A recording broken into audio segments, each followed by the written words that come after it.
Boa noite, sejam muito bem-vindos, que agora a gente passa a fazer os encontros de qualidade.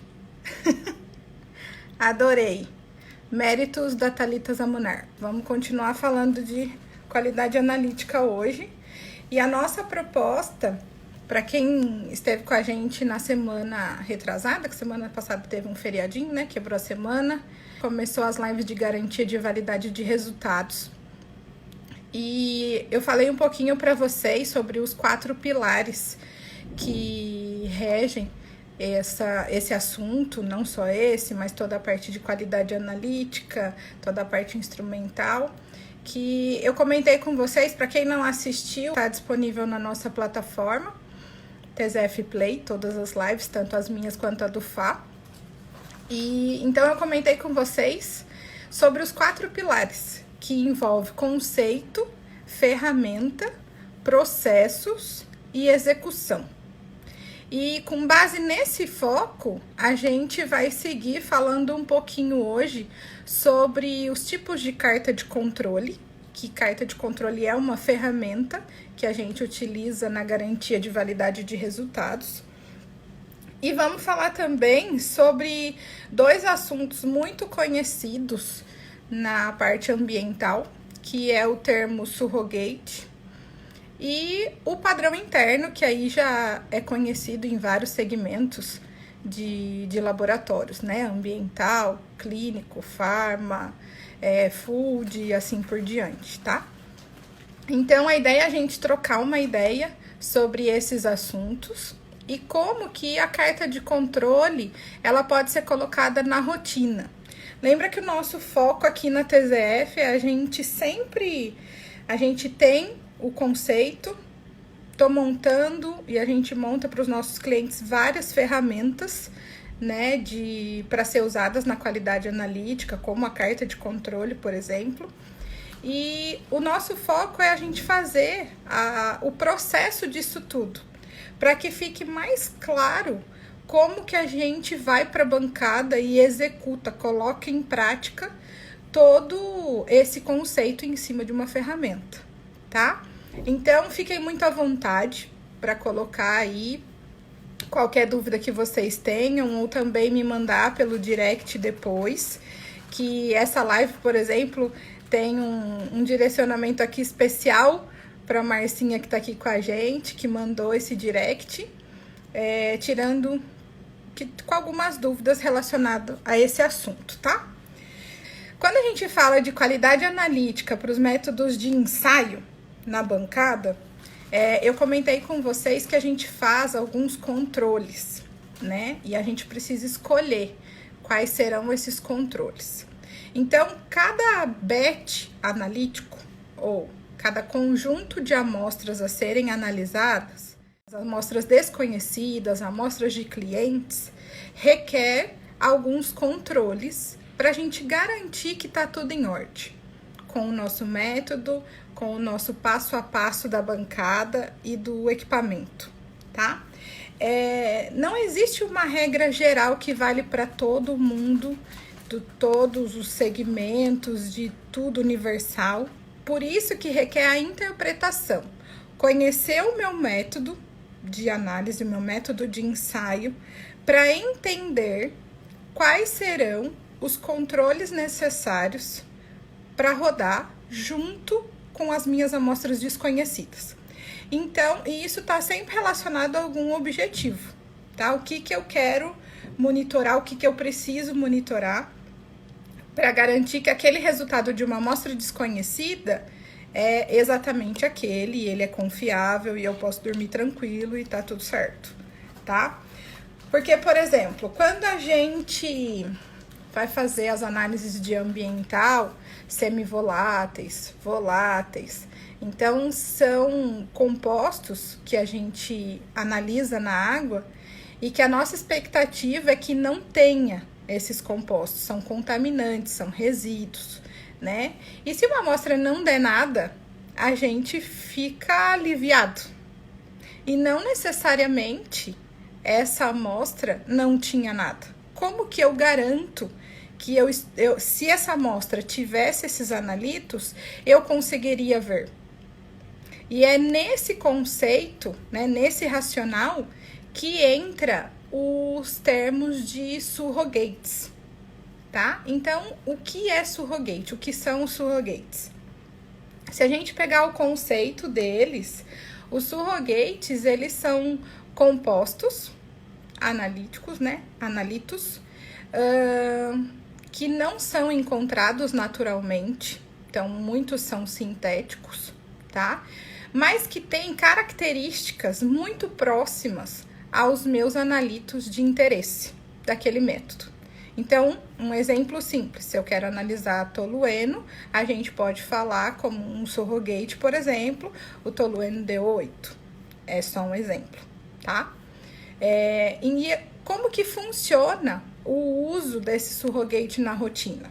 Então, naquele exemplo que eu dei, de uma amostra de água, que a gente vai fazer análise de semivoláteis, por exemplo, eu adiciono esses compostos conhecidos e similares, muito parecidos aos meus compostos de interesse, nas minhas amostras.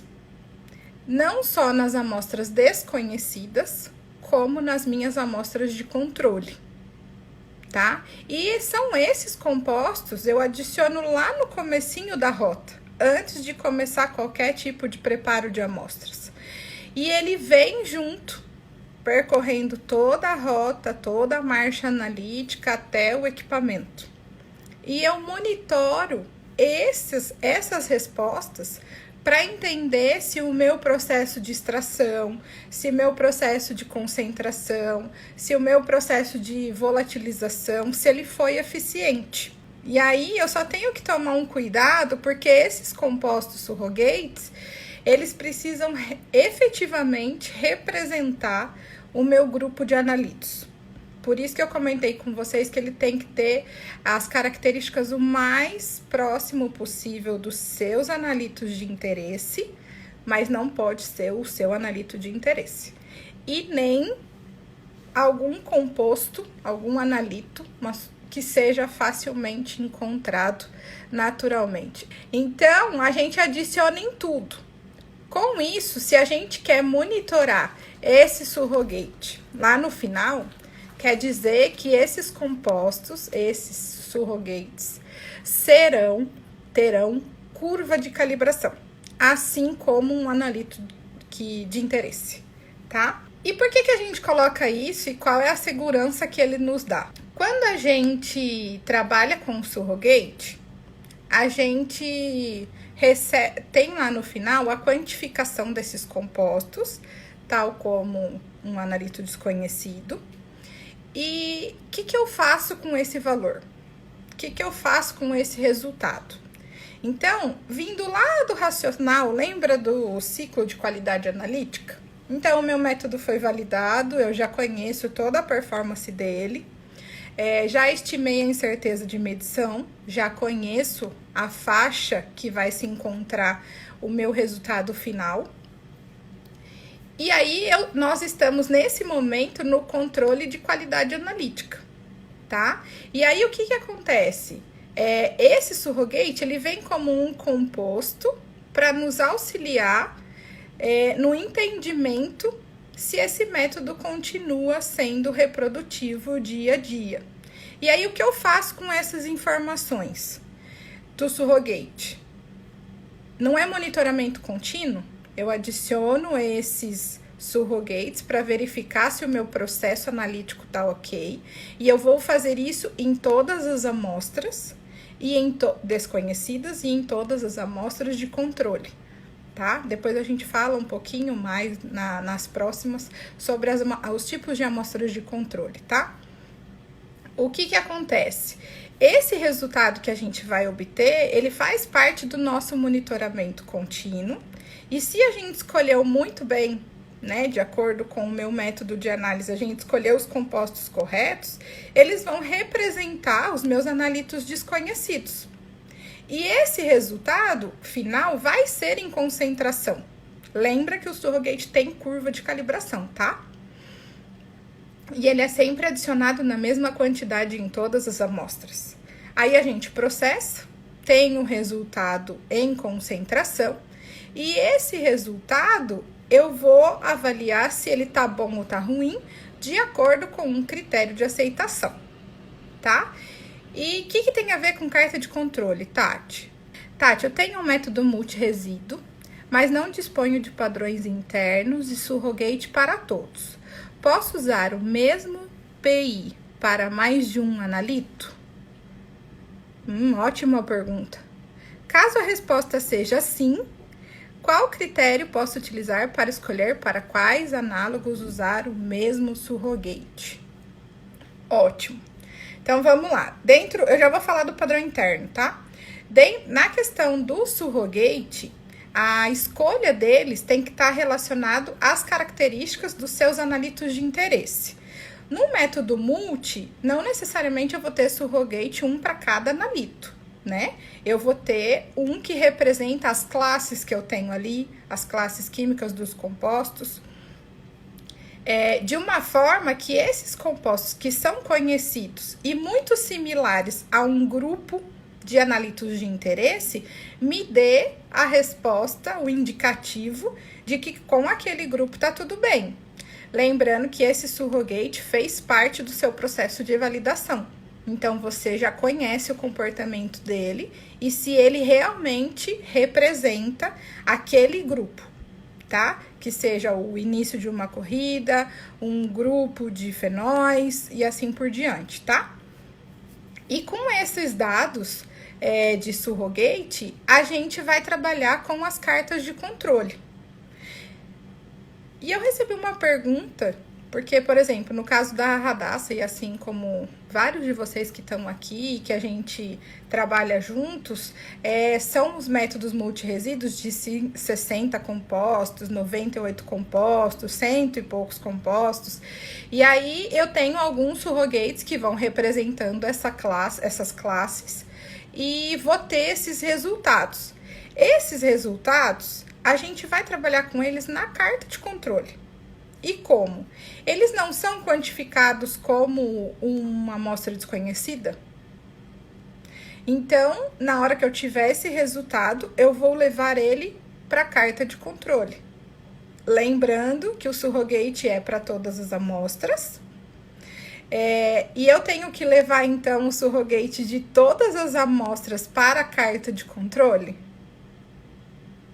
Isso é uma pergunta boa, porque se você tiver que fazer isso na rotina, você está enrolado, né? Imagina você ter que plotar o surrogate de cada uma das 1000 amostras que vocês processam diariamente, semanalmente, mensalmente na carta de controle. É para isso que a gente tem os batches analíticos, porque aí por batch a gente vai ter as amostras de controle. E essas amostras de controle vão receber os mesmos surrogates que estão na sua amostra, a mesma quantidade, os mesmos compostos, né?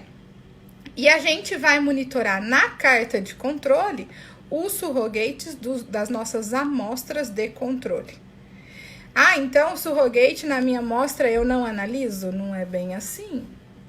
Quando a gente faz o processo de validação, a gente tira os critérios de aceitação, correto? Dos critérios de aceitação, a gente vai começar a desenhar a carta de controle. E essa carta de controle, ela passa por um período preliminar, tá? Como a carta de Schwartz, que é o tipo principal de carta de controle. Se você ainda não tem nenhuma carta de controle no seu laboratório, vamos estudar essa primeiro, tá? Que é a principal. E aí, o que acontece? A gente monta uma carta de Schwartz, ela precisa de um período preliminar. O que é esse período preliminar? Um período de 20 observações que represente o uso desse método na rotina. Então, esse método vai ser usado diariamente. Então, diariamente eu tenho que construir essas 20 observações. Esse método vai ser usado por mais de um analista. Então, é importante que esses analistas façam parte desse período preliminar. Para que esse período, que é o período que a gente vai construir a carta de controle, ela realmente represente o uso do método na rotina, tá? Para não acontecer o que muitas vezes acontece, tipo, eu preciso construir uma carta de controle. Precisa de 20 observações? Prepara um padrão, vai lá e injeta 20 vezes e constrói a carta. Ótimo! Vai ficar com um desvio padrão bem baixinho. E os seus limites de carta também bem estreitos. Só que depois você vai levar essa carta para a rotina e o seu período preliminar não está representando o uso do método. E aí você pode ter problemas de vários pontos fora dos critérios estabelecidos, tá? Então a ideia não é que os limites fiquem baixos, né? Que os critérios fiquem apertadinhos, baixos, restritos. A ideia é que esse período preliminar represente o uso do método na rotina, verdadeiramente, tá? E aí o que acontece? A gente plota, constrói esse período preliminar e aí nós vamos ter, a partir da média do desvio padrão, a construção da carta de Schwartz, que ela é representada pela média desses 20 resultados e média mais 2 vezes desvio padrão, média menos 2 vezes desvio padrão, os limites de atenção. E os limites de controle são média mais 3 vezes o desvio padrão, média menos 3 vezes o desvio padrão. Então, esses valores vão passar a ser conhecidos. E a gente vai fazer uma analogia com o que a gente entendeu lá na validação. Então, se lá na validação o meu critério de aceitação era 80 a 120, por exemplo, essa informação da validação precisa estar comunicando, coerentemente falando com a sua carta de controle, com esses limites de atenção e de controle, tá? Porque não adianta nada eu aceitar de 80 a 120 na validação e depois entrar com uma carta e aceitar algo de 70 a 130, que é um critério a mais do que a sua validação. Lembra que a sua validação ela é referência, né? Então, eu só preciso entender como é que tá essa comunicação entre o que tá na validação e o que tá nas suas cartas de controle para ver se essas informações se falam, tá? Na sequência que a gente construiu esse período preliminar, aqui tem até vamos lá, depois do período preliminar, com que frequência você recalcula os limites? Excelente. É o seguinte, em tese, se você não alterou nada no seu método, nada nas suas amostras de controle, você não precisa refazer esse período preliminar.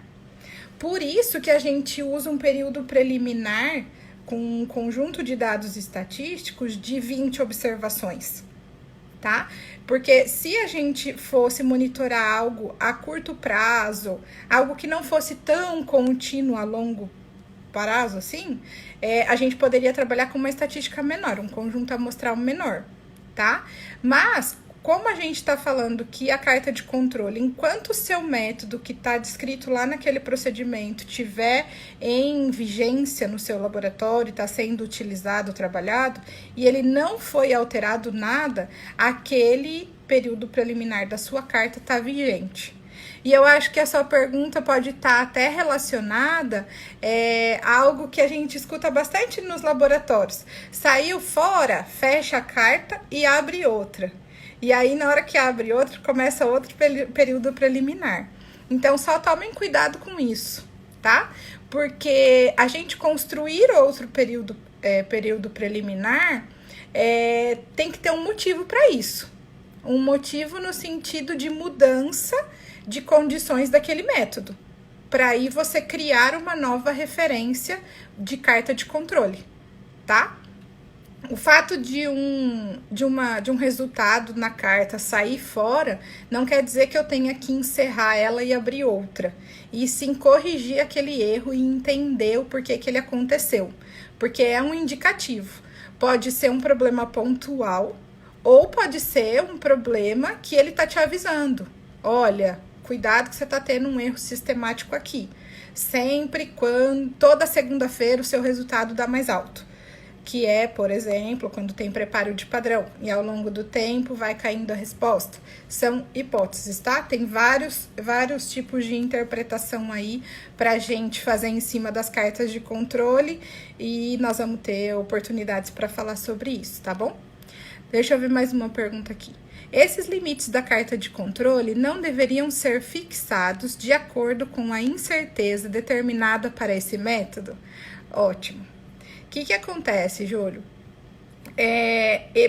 Não necessariamente fixados, tá? Mas se você veio com uma lógica em relação à execução prática da validação você estima essa incerteza e essa incerteza vai se falar com a sua carta de controle.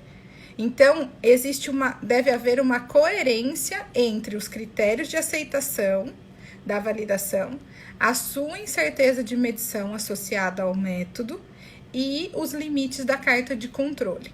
Aproveitando essa pergunta, um dos tipos de carta de controle que a gente tem é chamada de carta de controle de valor-alvo, tá?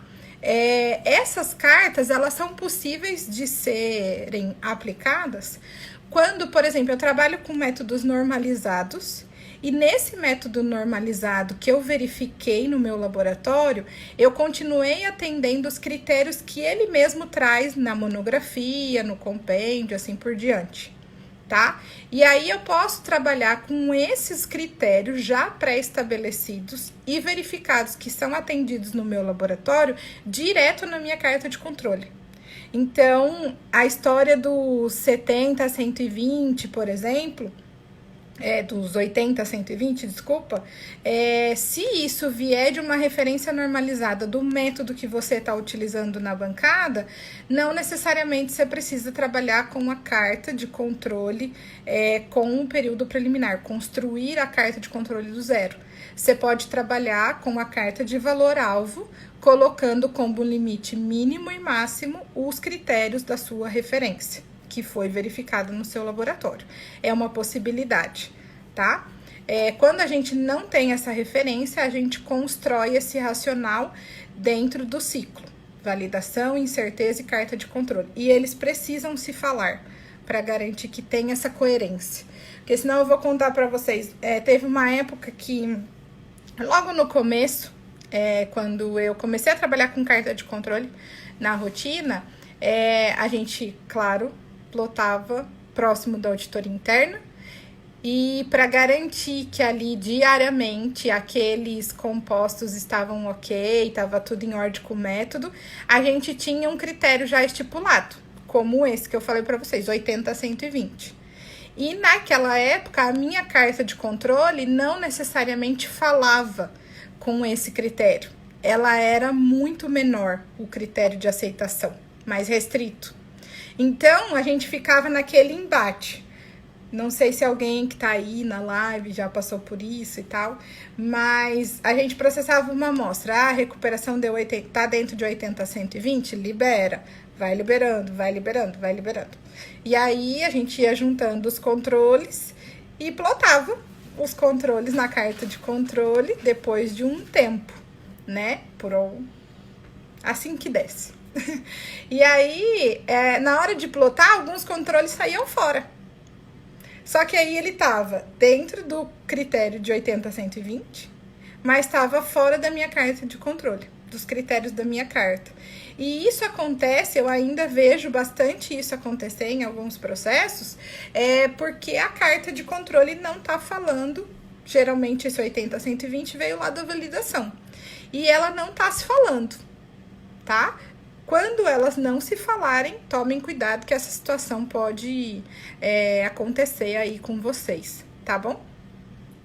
Bom, então, o que acontece? A gente vai ter dentro de um conjunto analítico, um batch de análises de amostras desconhecidas, nós vamos ter o grupo de amostras de controle e a escolha do tipo de carta de controle é de acordo com o objetivo e com as amostras de controle que eu escolhi para aquele método, tá? Aí a gente já vai falar mais para frente sobre esse assunto, que envolve muito conceito, muita definição, né? Igual quando eu falo para vocês, a gente chega no laboratório, passa o branco. Ai, cuidado com o branco. É um branco de equipamento, aí existem assim, ó, de tudo que você possa imaginar, né? É branco de equipamento, é branco de método, é branco de rota, é branco de... O que nós estamos querendo dizer e ver com esse branco, tá? Então, o branco, ele é uma amostra de controle, mas existem várias vertentes desse branco, né? Eu tô querendo ver o quê? Aí a gente vai escolher. Aí, então, é só tomar cuidado com isso, tá? Mas a gente vai falar num segundo momento sobre as amostras de controle. Nesse momento, nós estamos falando sobre alguns compostos de controle que nos ajudam, brancos, tem, bem no plural mesmo. E cuidado. Então, nós estamos falando dos compostos de controle que nos ajudam nas tomadas de decisão, que nos ajudam na interpretação de como está o meu método ali diariamente na bancada. E esses compostos, eu comecei falando para vocês dos surrogates, que são compostos que a gente escolhe com uma característica similar aos meus compostos de interesse e que ele vai ter curva de calibração, sim. Então, eles serão compostos quantificados no final, a gente vai ter o valor deles em concentração para poder interpretá-los. Se tá dentro, tá fora, tá bom ou tá ruim, tá? Então, e eles são muito importantes. Os surrogates são compostos que a gente trabalha desde o início da rota, tá? Desde o início do preparo de uma amostra. Então, ele é adicionado em tudo e aí começa o processo analítico de preparo de todas as amostras. Branco recebe surrogate, amostras de controles, outras amostras de controles recebem surrogates e amostras desconhecidas também recebem os surrogates, tá? Para a gente poder acompanhar se tá tudo em ordem ou não. Tudo bem? Não recuperou o surrogate, quer que eu faça?